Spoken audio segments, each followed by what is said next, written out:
Jai Radha Madhava Kunja Bihari.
Jai Shri Krishna Chaitanya Prabhu Nityananda Shri Advaita Gadadhara Shivasari Gauri Bhakta Vrinda Hare Krishna Krishna Krishna Hare Hare Hare Rama Rama Rama Hare Hare. Jai. So welcome everyone to this morning's Srimad Bhagavatam class. We are reading from the 10th canto, chapter 3, the birth of Lord Krishna. And today we're covering text 9 to 12. Our focus verse will be text 11. So yesterday we had the appearance of Lord Krishna. It was very beautiful, how all the planets aligned, how all birds were singing, and the sun was shining, and the trees were swaying, and the bees were buzzing, and everything was beautiful and glorious and perfect, perfectly arranged for Krishna's perfect appearance. So we're going to hear now a description of what the Lord looked like when he was born, and how Vasudeva was struck with wonder. That's going to be the main theme here, is Vasudeva's wonder and all the wonderful things that he was wondering about, or wondering at. Okay, so someone please read text 9 to 10. Vasudeva then saw the newborn child, who had very wonderful lotus-like eyes, and who bore in his 4 hands the 4 weapons, Shankha, Chakra, Gada, and Padma. On his chest was the mark of Srivatsa, and on his neck was the brilliant Kaustuba gem. Dressed in yellow, his body blackish, like a dense cloud, his scattered hair fully grown, and his helmet and earrings sparkling uncommonly with the valuable gem, Vaidurya. The child, decorated with a brilliant belt, armlets, bangles, and other ornaments, appeared very wonderful. Evil. Okay, text 11.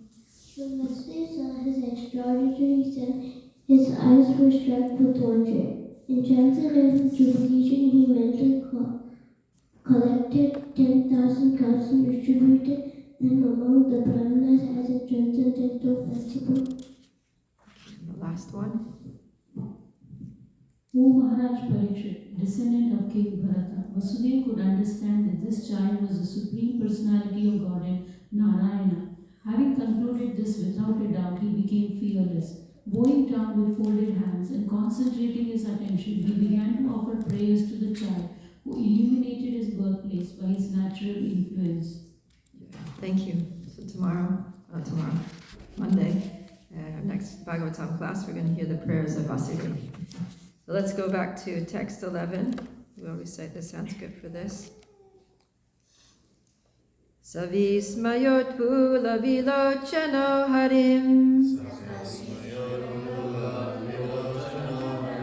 Sutam vilokyanaka dundubistada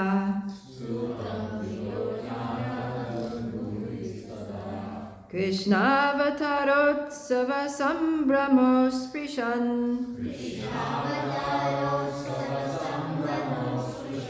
Muda dvijebhyo yutam apluto gavam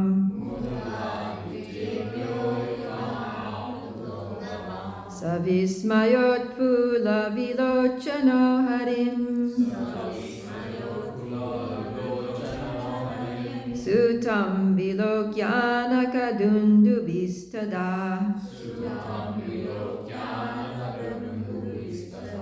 Krishna avatarotsava sambramo sprishan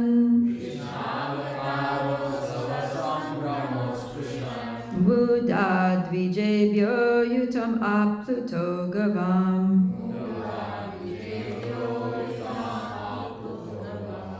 Please chant. Savismayot pula vilochana harim Sutam vilokyanaka dundubistada Krishna avatarotsava sambramo sprishan Muda dvijebhyo yutam apluto gavam Savismayot pula vilochana harim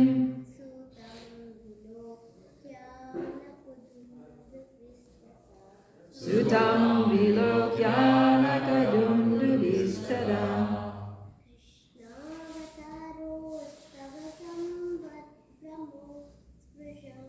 Krishna avataro sava sambramo sprishan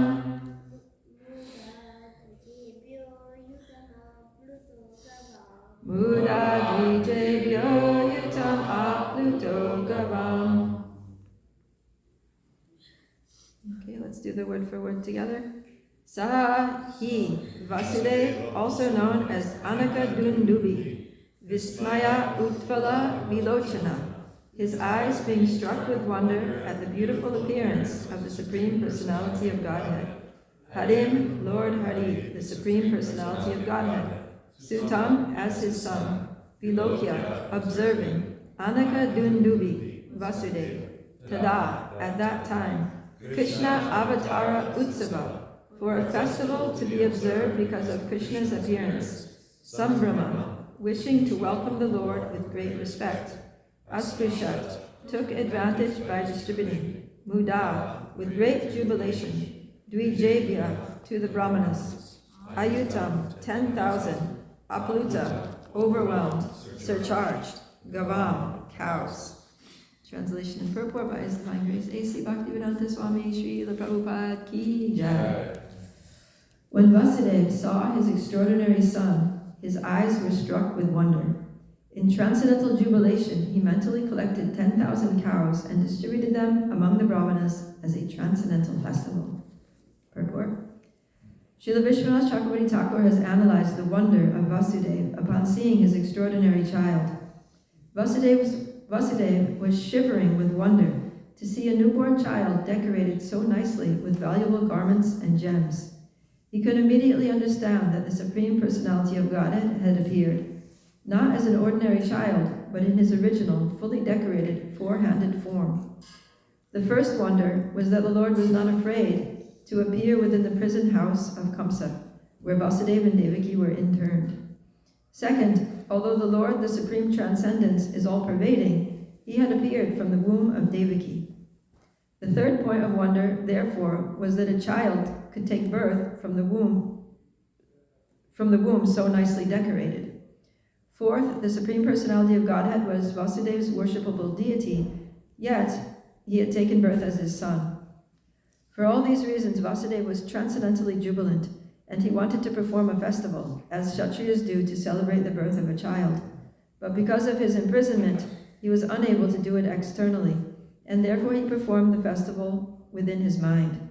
This was just as good. If one cannot externally serve the Supreme Personality of Godhead, one can serve the Lord within one's mind, since the activities of the mind are as good as those of the other senses. This is called the non-dual or absolute situation, Advaya Gyan. People generally perform ritualistic ceremonies for the birth of a child. Why then should Vasudeva not have performed such a ceremony when the Supreme Lord appeared as his son? Jai, Vasudeva Devaki Ki Jai. So, some interesting things here in this verse. One thing is that Vasudeva is called by the name Anaka Dundubi. So I did some research into this name. So Anaka Dundubi are the names of two different kinds of drums. Right? Anaka is a small drum, kind of like a dholak, but small. And because it's small, it makes a more high-pitched sound. Right? Like if the drum is small, it's like tuk tuk tuk tuk. So it's like anaka naka naka naka naka. Right? High-pitched sound. And Dundubi is a kettle drum, so that's like doom doom. So you got anaka naka naka naka doom doom doom. So why is Vasudeva named after drums?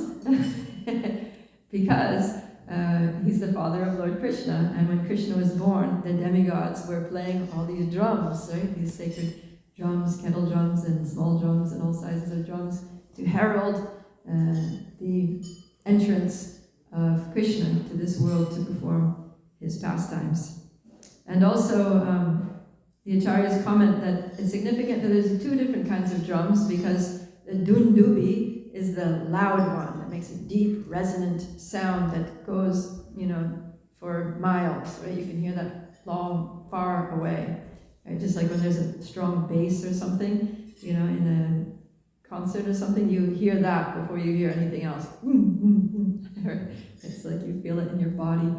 So that dundubi part, the dundubi drum, signifies that Krishna's birth is going to change the world in a very broad way, right? And that's why he came, is because the earth was overburdened with the weight of so many demons. And so Krishna came to relieve the burden of the earth, to reestablish the principles of religion for all human society all over the world.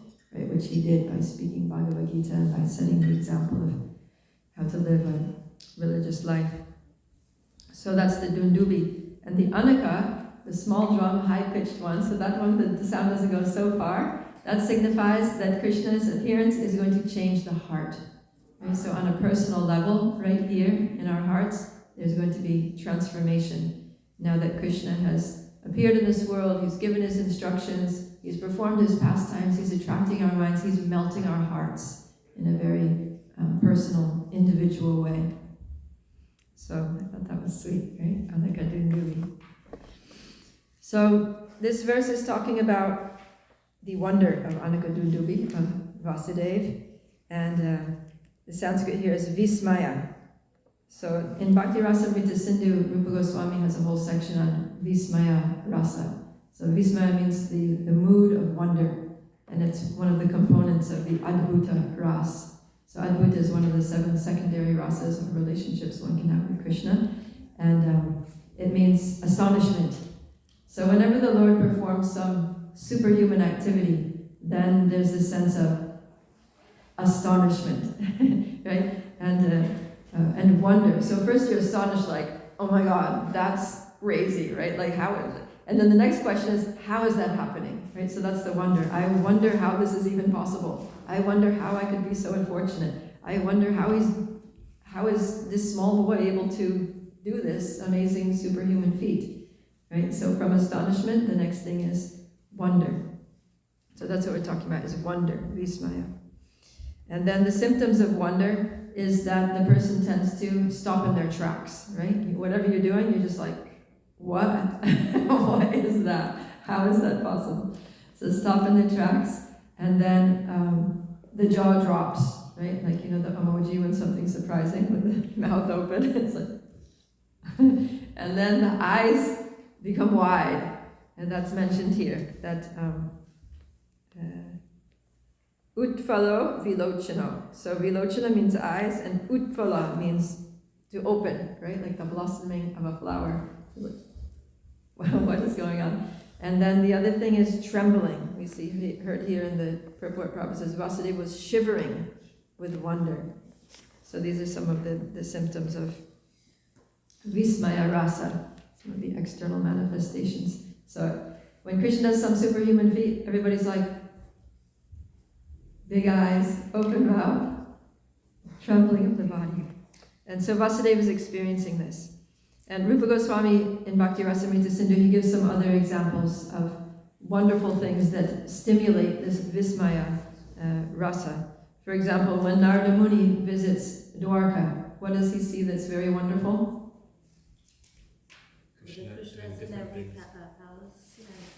Yeah, Krishna has expanded himself into 16,108 forms, to be present simultaneously in 16,108 palaces, and he's interacting with each one of his 16,108 queens in a unique way, right? In a different way according to the queen's mood, and it's all happening simultaneously. And Narada Muni sees that and he's like, right? And then when the Brajvasis see Krishna doing what? Lifting Govardhan hill. Yeah, so Rupa Goswami quotes a verse there where someone's talking to Mother Yashoda, probably one of her friends, or maybe Nanda Maharaj, and they're saying that this little boy, he's still smelling of milk from your breasts, and yet he's holding this mountain with his little finger. How is that possible? Right? So they're just like, this little boy is doing this crazy, amazing thing. And then there's a scene on the battlefield where Krishna's fighting with the demon Narakasura. And Narakasura has these 11 Akshohinis of army of soldiers. So that's like, millions of soldiers. And they're all firing arrows at Krishna simultaneously. So literally like millions of arrows are coming towards him like rain, falling from the sky. And they're trying to kill him. And then Krishna, he just very nonchalantly picks up his bow. He fires 3 arrows, just 3. And those 3 arrows just cut to pieces all those millions of arrows in the sky before they can even reach him. And so all the soldiers in the battlefield are just like, how did he do that? I wonder how that was even possible. And then Lord Brahma also has a little incident in Vrindavan where he tries to steal all the cows and the boys, and then he comes back to check on what's happening in the situation. And then what does he see? Something very astonishing, right, Jaishna? Have what? All the cowherd boys which are stolen. They're still there. They're still there. Okay, and what else? Who knows? What else about those? What happens to those cowherd boys? Yeah, so Brahma sees them, but then he sees something after that that's even more astonishing. Vishnu forms. Yeah, they all the cowherd boys and the cows turn into Lord Vishnu with 4 arms, and not only that, but they're each one of those Vishnus, and there are many of them, right? Because Krishna has 900,000 so the cows, and they all have calves, and so each one of those is surrounded by a whole host of demigods who are performing arti, chanting, Purusha Shukta, and doing a whole thing, paying obeisances, doing kirtan, chanting and dancing, each one of them. And so Brahma's like, oh, what? How is this possible? Right, so these are some examples of Vismaya Rasa in Krishna's pastimes. And there are many more, but this is just to give you an idea. So Vasudeva is seeing the same thing. He's like, all right, my wife was pregnant. We had a feeling something very wonderful was going on because things didn't happen in the normal way, and yet somehow she has delivered this child. And so Vishwanath Chakravarti Thakur points out 4 ways in which Vasudeva is wonderstruck. So the first thing is that, I'll just take them in order as they are in the purport. The first thing is that Krishna appeared within a prison. So that's very wonderful because Krishna is the supreme controller. He could do anything he wants. He can appear anywhere he wants. He could have appeared, in a gorgeous palace. He could have appeared in a beautiful natural setting, just whatever his taste was. He could have arranged his perfect appearance venue, and yet he took birth in a prison. So that's very wonderful, right? That makes one wonder, like, why did he arrange for that? So the acharyas say that one reason for it is to show that Krishna is never bound. He's never bound by any material circumstances. He's never conditioned. He's never limited by the material situation. Because a prison is like the most limiting situation you can be in practically, right? You're locked up. Vasudeva and Devaki, they weren't just, in a locked room, but they were like chained. They were like chained to the floor, So Krishna appears in the most bound place, and yet he's completely free. So that tells us something about Krishna. And Kamsa was the king. So Kamsa had all of this control. He had political control, he had armies, he had guards everywhere guarding Vasudeva and Devaki, waiting for Krishna. The gates were locked, they had iron chains. And yet as soon as Krishna appears, the guards fall asleep, the gates unlock, the chains open, the Yamuna parts. So it just shows that nothing can stop Krishna. Krishna is unstoppable, his will is unstoppable, and his movement is unstoppable. So no matter how much opposition there may be, no matter how many restrictions may be imposed on Krishna consciousness, either on us individually in our practice of Krishna consciousness or Srila Prabhupada's movement, collectively, globally, any antagonism or any government restrictions on spreading it, nothing can stop it. Because this movement is non-different from Krishna. And no matter how bound it seems, no matter how limiting the material situation seems to be, it's going to go on because Krishna is completely free and independent of all of these things. So that's something that's wonderful about Krishna being born in the prison. And then the second thing that's wonderful is that he appeared from the womb of Devaki. So the way Prabhupada mentions here is that second, although the Lord, the supreme transcendence, is all-pervading, he appeared from the womb of Devaki. So Krishna is everywhere. He's all-pervading. He's in every atom. And yet he came into a very finite place, right? The womb of his mother Devaki. And then he appeared as, a baby. He appeared as a small child. So he's all pervasive, and yet he appears. He comes into, a very limited space, and he, assumes a, finite, apparently finite form. And even though he's the shelter of everyone, but still he takes shelter of Devaki's womb. And even though everyone's depending on him, he appears to be dependent on his parents. So these things are very wonderful. And another thing that's wonderful about him appearing from Devaki's womb is that how did he even get into Devaki's womb? And Vasudeva is wondering, because he's the father, and he's like, all right, I know it didn't happen the usual way, because I would have known. So, yeah, it wasn't by any biological process, and nor was it a biological necessity, because Krishna is transcendental, right? But just because Krishna wanted to please Vasudeva and Devaki, then he, by his own sweet will, appeared in the womb of Devaki and accepted her as his mother. So this is another thing that's very wonderful about Krishna, is his quality of Bhakta Vatsala, that he wants to please his devotees. He's always very favorably disposed towards his devotees, and he wants to make his devotees happy and fulfill their desires to serve him, their desires to associate with him. So then the third thing is that Krishna was born fully dressed, fully decorated with, his hair fully grown, helmet, ornaments, and everything. He even had, in each of his 4 hands, he had 4 weapons. So he was totally, not an ordinary baby. Because, usually a baby is born naked, helpless, they can't walk, they can't stand, they can't talk, they can't do anything. They're just like, sometimes they're not even conscious. But Krishna was fully dressed, fully conscious. He was standing. He was, very soon after his birth, he started instructing his parents, telling them, all right, now that I've appeared, you need to do this, that. This is the plan. This is the game plan, right? And empowering them with the confidence and the ability to do those things. So Krishna's making a statement. You see, he appears fully dressed.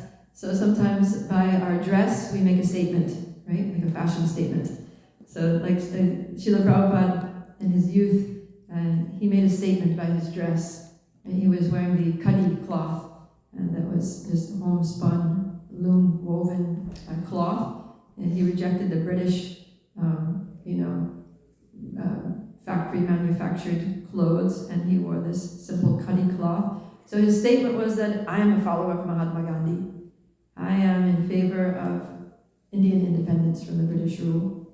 So like that, in different ways we can make a statement by the way we dress, by our appearance. So Krishna is making a fashion statement here. He's making a statement. He's making a theological statement that I am the Supreme Personality of Godhead. That's his name. I am not an ordinary child. I have appeared from this mother and father, but I am not ordinary. Just see. Which baby appears fully dressed and ornamented?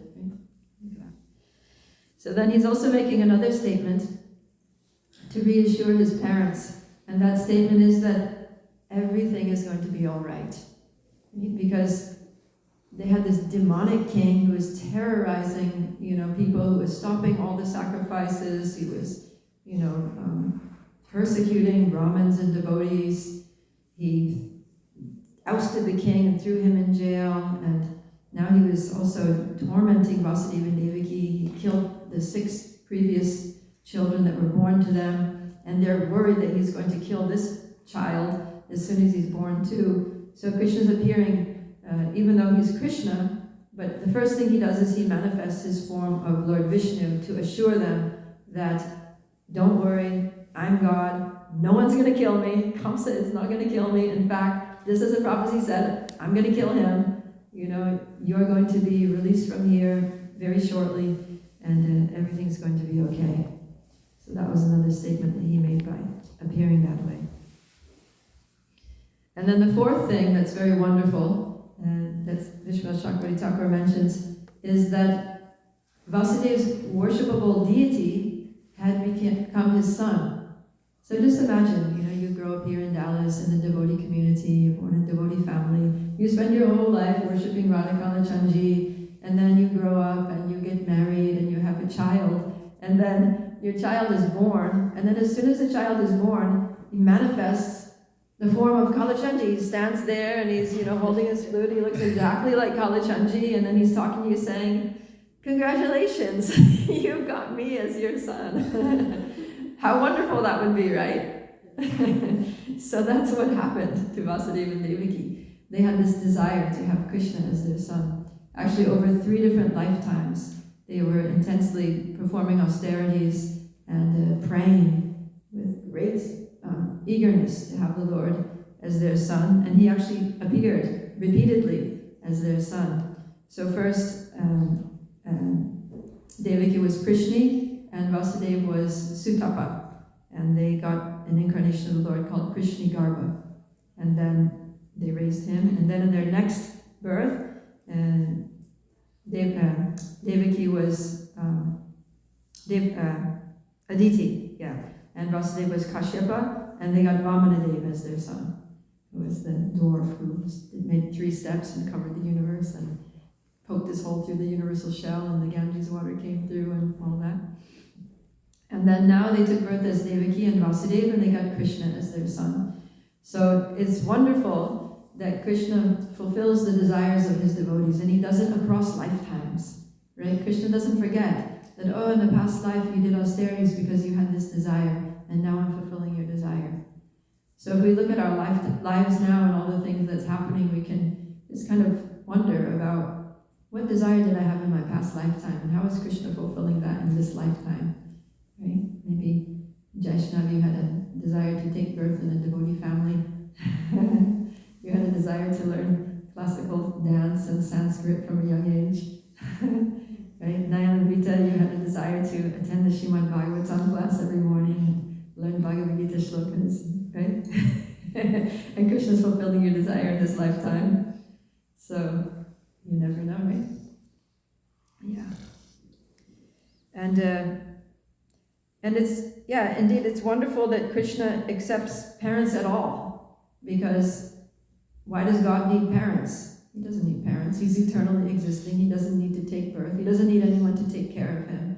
And yet, he accepts parents.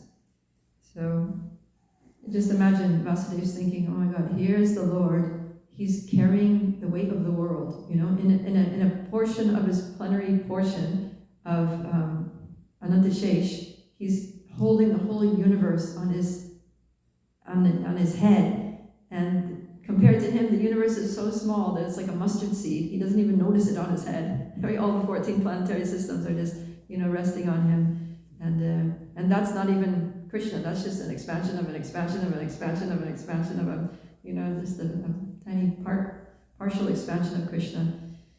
So he's carrying all these 14 planetary systems, the whole cosmic manifestation, and yet he's asking his father to carry him to Gokul. It's wonderful, right? So all these, Vasudeva is just considering all of these wonderful things about Krishna's appearance. And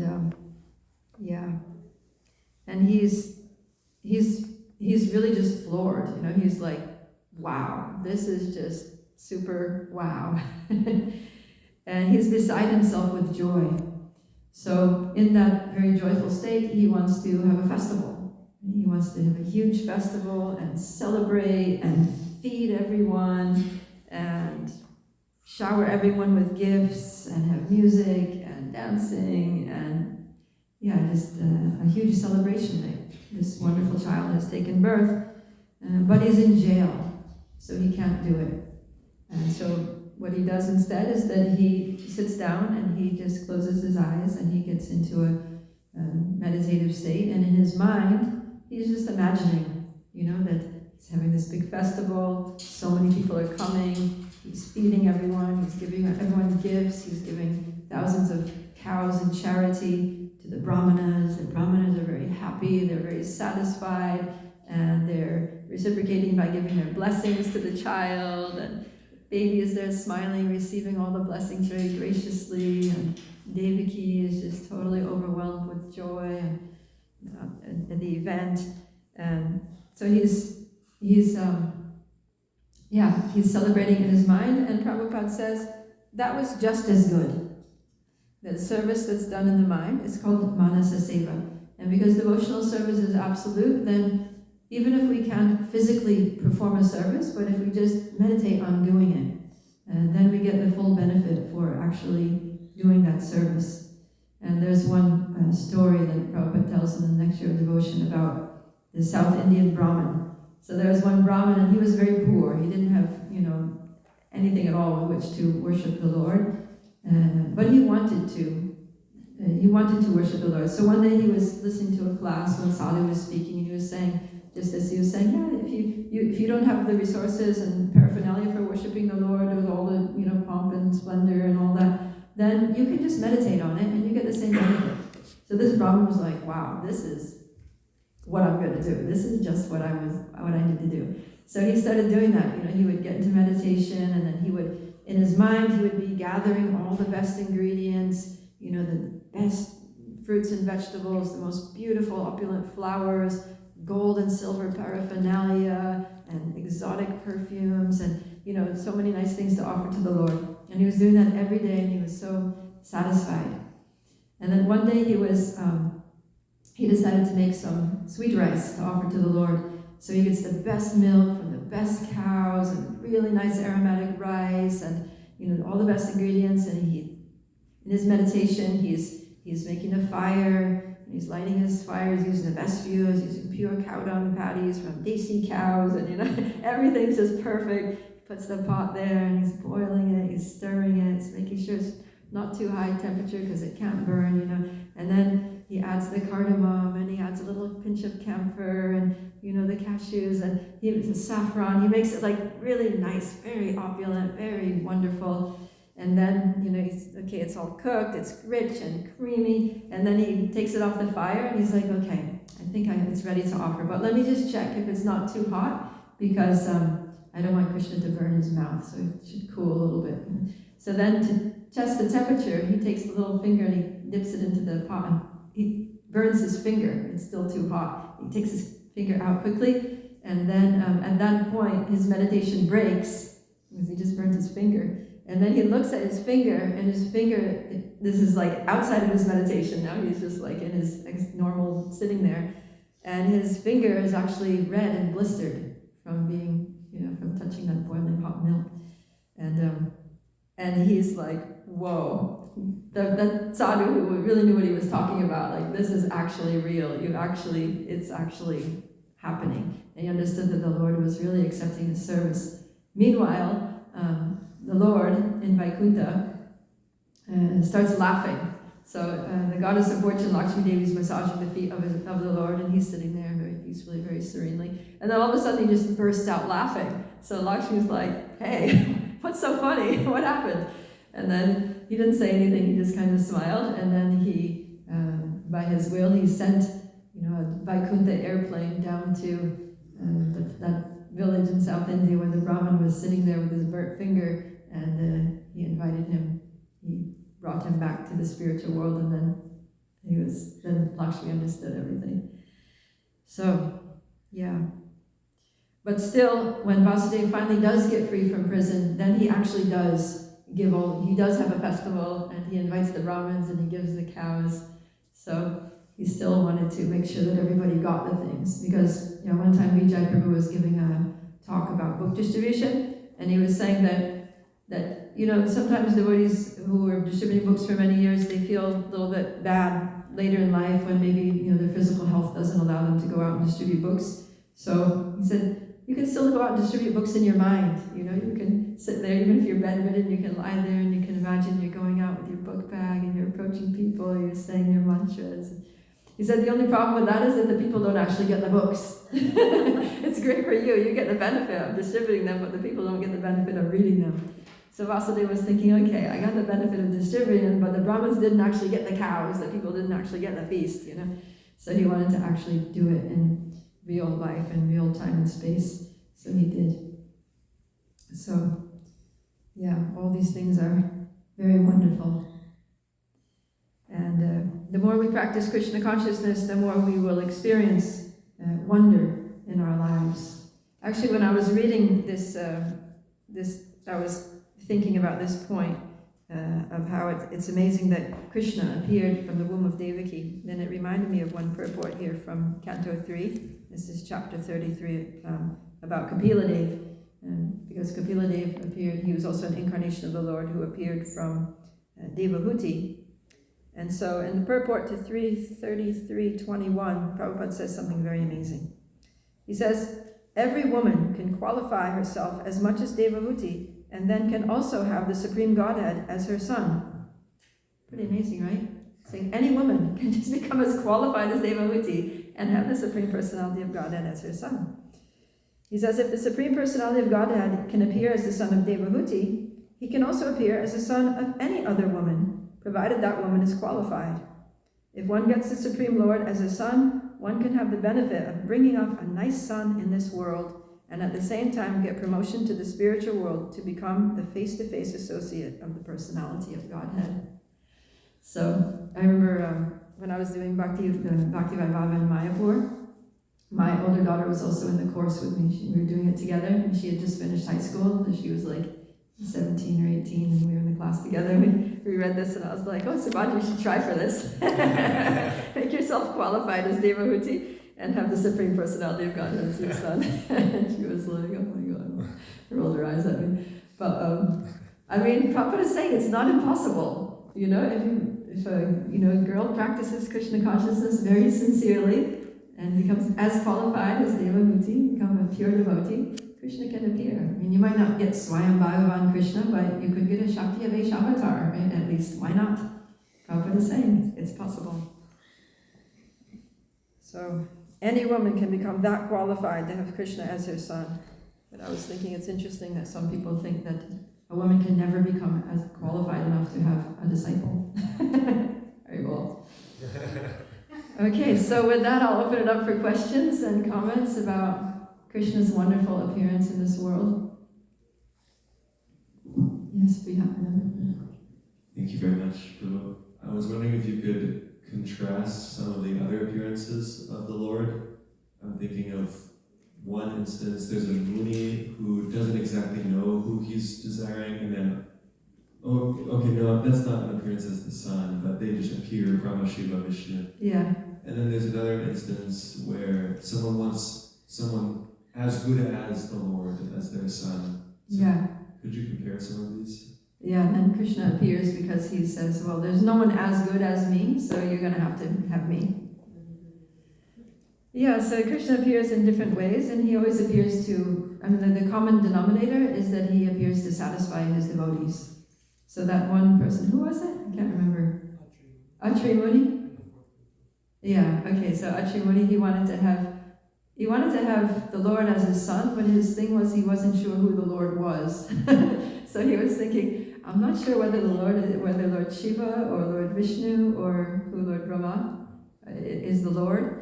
They're both great personalities, so yeah, I'll just meditate on all three of them. And so he got, who did he get? He got Dattatreya, who is a partial expansion of Lord Vishnu.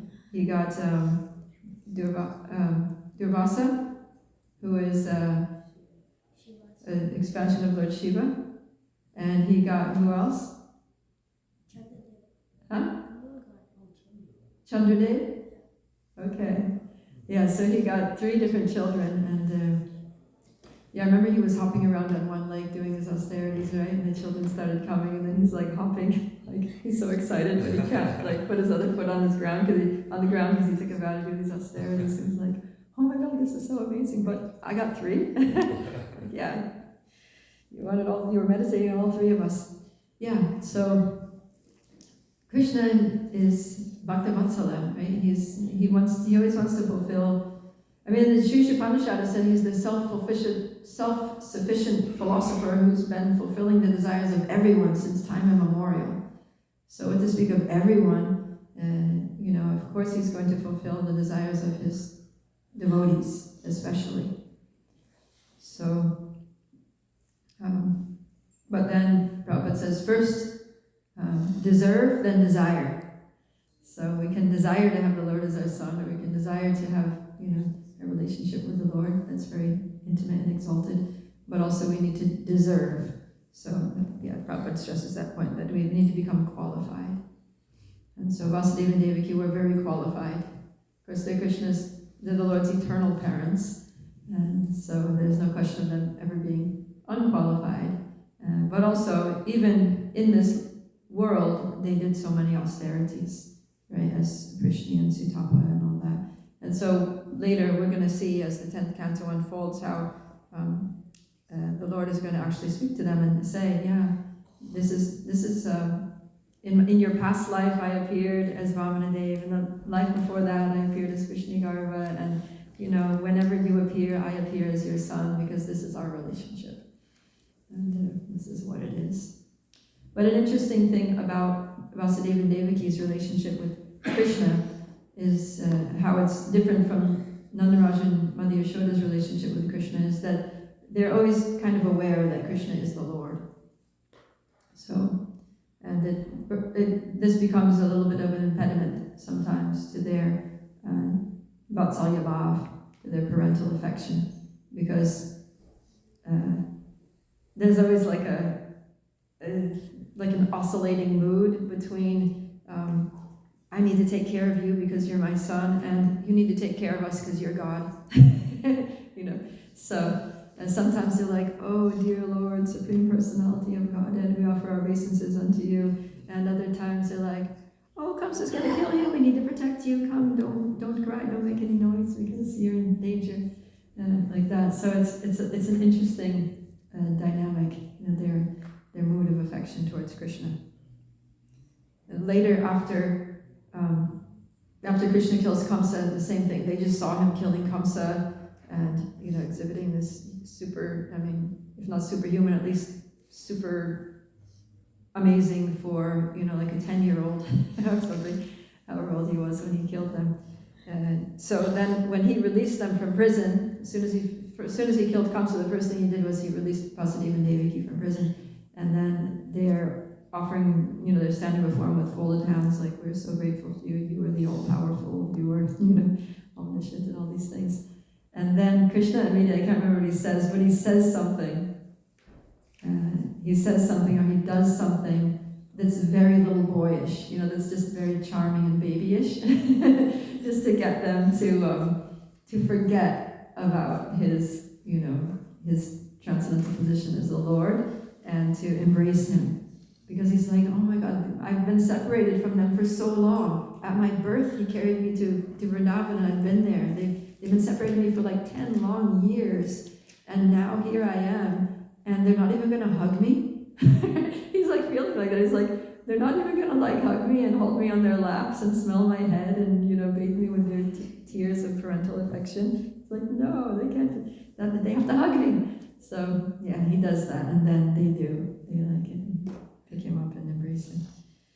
So, whereas Mother Yashoda and Nandaraj, they don't have that issue.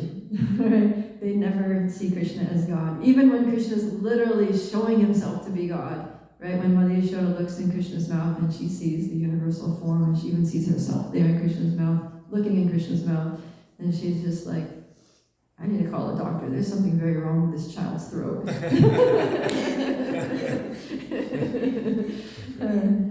Yeah.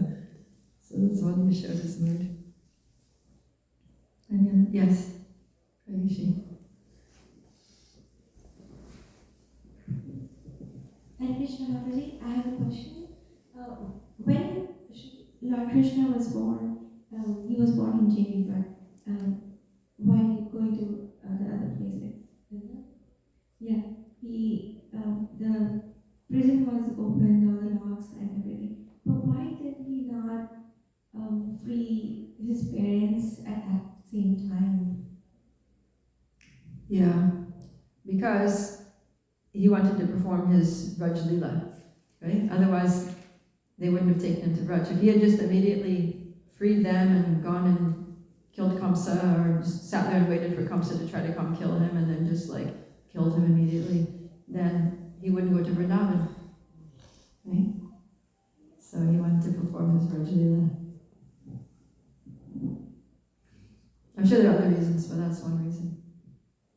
Yes, Jagaraga. I was curious, you said that Devaki and Vasudeva are Krishna's eternal parents. Yeah. They're also known as expansions of Nanda and Yashoda. Is it? Yeah. And where are they? And is there a spiritual? Well, it's just, yeah, I mean, Vaikuntha, yeah. where they are? Or? Yeah, so in Goloka there's different areas, right? There's Goloka Vrindavan, there's Goloka Mathura, there's Goloka Dwarka, like that. So all of Krishna's pastimes are eternal. It's not that, only his Goloka pastimes are eternal and everything else is just kind of like some temporary show. They're all eternal. So they're all eternally going on in the spiritual world. So yeah, there's these different places. So there's Dwarka on the high. So all of Krishna's pastimes happen in Goloka. All the Vaikunthas are where the Krishna's expansions, Vishnu expansions, or Nrsingadev, like that, have their planets and their pastimes and their worshippers and things. But Krishna, as Krishna, in his two-armed form, who, his peacock feather and flute and all that. So all those pastimes happen in Goloka. And then his Dwarka Lila with his 16,108 queens, those are also eternal pastimes that happen in one part of Goloka. And then his pastimes in Mathura with Vasudeva and Devaki. Also Vasudeva and Devaki later, they get shifted over to Dwarka when there's that, dual attack of Kaliyava and Jarvasandha. So, yeah, all those places are there. The relationships are eternal. So they're in the expansion part that they're Nanda and Yashoda. I'm just curious, like, I don't want to be like nerdy about the whole thing, but like when they expand, like when Krishna's expansion, or when Krishna appears in every universe, it's the same Devaki and Vasudeva and that are expansions of Nanda and Yashoda. Must be. Yeah. And Krishna, we were hearing yesterday how Krishna's pastimes are, like each one of Krishna's pastimes, every second of Krishna's pastimes is happening somewhere in some universe, right? And it's also simultaneously happening in the spiritual world. So, so in that case, you would need, millions of Vasudeva and Devakis, right, to be present in different places at different times. So, Krishna expands himself, devotees, and Nandas and Yashodas. Yeah, so they're all simultaneously existing. And whenever the Lord expands or his devotees expand, those it's not that they expand for some time and then after they just kind of like merge back into the original. That doesn't happen. They expand and they remain.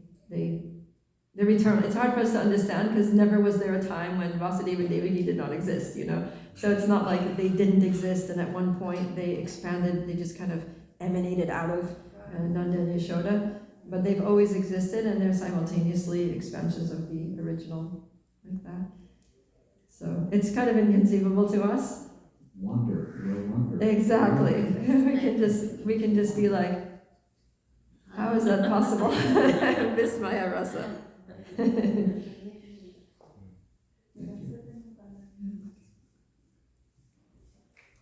Anything else? Yes.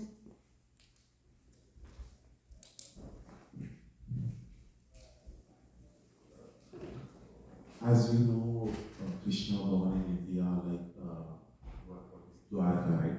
So he feels universal form. Why he is not celebrated by all over earth? Most of the people in India will worship Krishna, but most of the other places they don't know Krishna. Yeah. So he feels the universal form. He should be known by everyone. So why he is very constrained to Indian people, and he's expanded after them by the Guruji. But why is, if he's in universal form, he should be known by everyone? Why is not in other countries? So I was little confused on that part. If you could clarify me, it is a great help.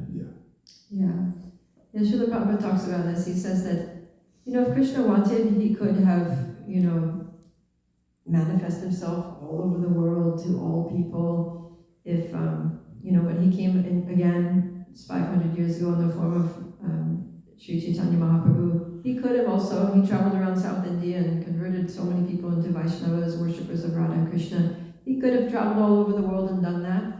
So the question is, why didn't he do that? And Srila Prabhupada said that he left the credit for us. He left that job for us. So, so that Krishna likes to glorify his servants.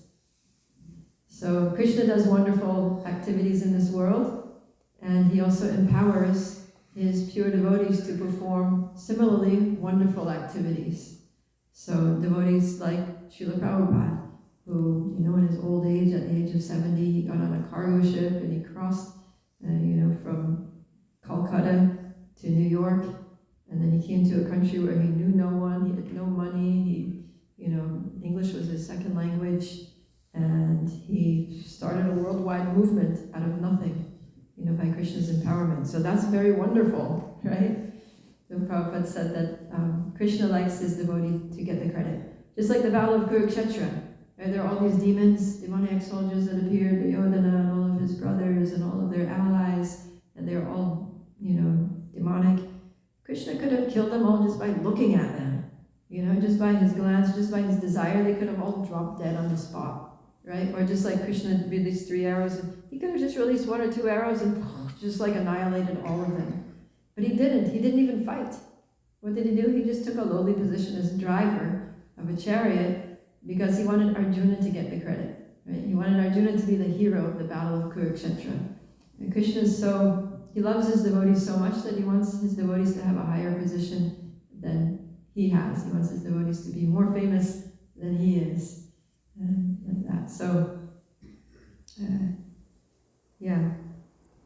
So in India, more people worship Lord Vishnu as the Lord, right, than Krishna. In fact, it's considered by many that Krishna is an incarnation of Vishnu rather than Vishnu being an incarnation of Krishna, which is the actual fact.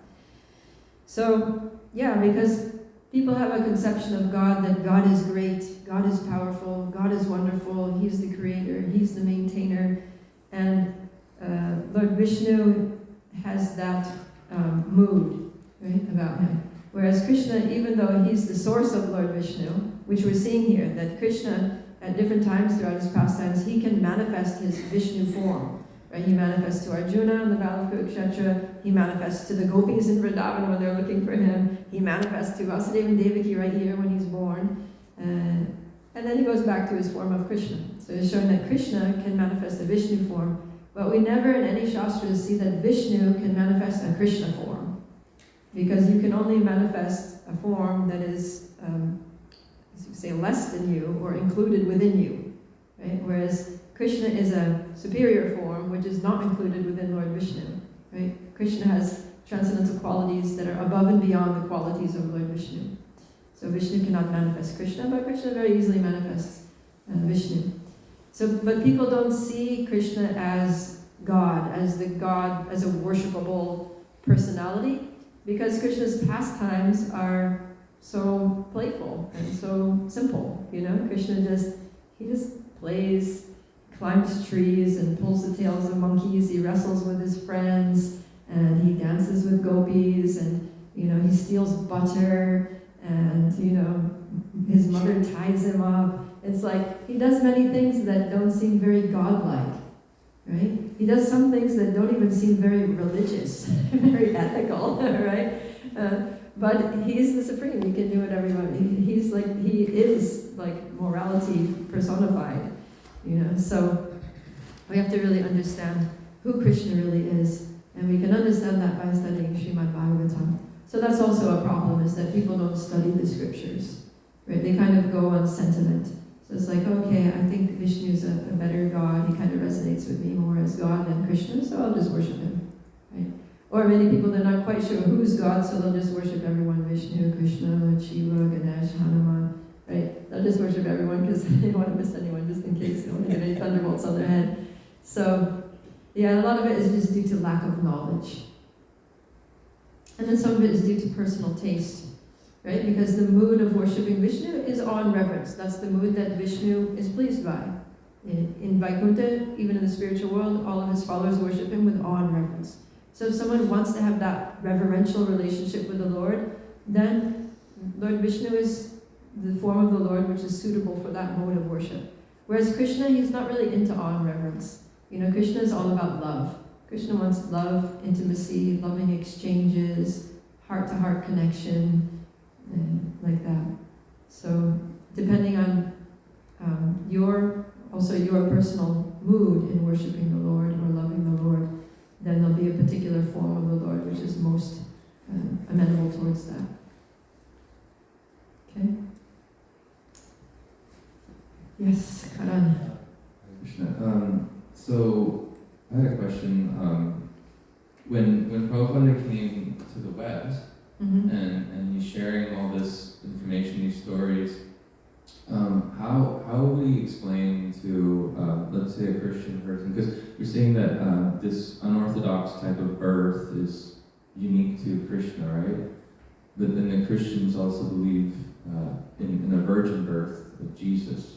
It's not unique to Krishna. Like Lord Varahadev came out of Brahma's nose. That's pretty unorthodox. Like, pretty much like all of the incarnations, they appeared in pretty wonderful ways, right? Yeah, and even the birth of Christ, who's a Shaktivesh avatar, he appeared from a virgin mother, right? So that's pretty wonderful. It's very similar to, Krishna's appearance from Vasudeva and Devaki, that there was no sexual intercourse for conception. She just appeared in the mind of Vasudeva, and from the mind was mystically transferred to the heart of Devaki, and then he just appeared. He didn't come out, like a baby is usually delivered, but there he was, One day she was appearing to be pregnant, she was like this, and another day there he was. He just came out in his transcendental way. So, yeah, all of the Lord's activities are wonderful. All the activities of all of his incarnations are wonderful. The activities of his even empowered jivas are wonderful. So, yeah. Okay. Yeah, so the more we become Krishna conscious, the more our lives also become very wonderful. Right? We'll experience how Krishna actually empowers us too in different ways and enables us to do wonderful things that we never thought we could do, we never thought possible, given our, our restrictions and things. But Krishna can empower us to go beyond our own limitations. And he can also show up in our lives, be present in our lives in wonderful ways. He can appear, just like he appeared in wonderful ways in the prison to Vasudeva and Devaki. He can also appear in wonderful ways in our lives, right? Through the holy name, in the pages of Srimad Bhagavatam, in the deity, in our service, right? Different ways that Krishna appears, and we can feel his presence and be awed, that we one day will just be like, Krishna, you're amazing. Right? So devotees aspire for those moments, right? Those Krishna wow moments that come. They come again and again in the life of any sincere devotee, because Krishna is wonderful. All right. Grantaraj Srimad Bhagavatam ki jai, Srila Prabhupada ki jai, Gaur Premanandi.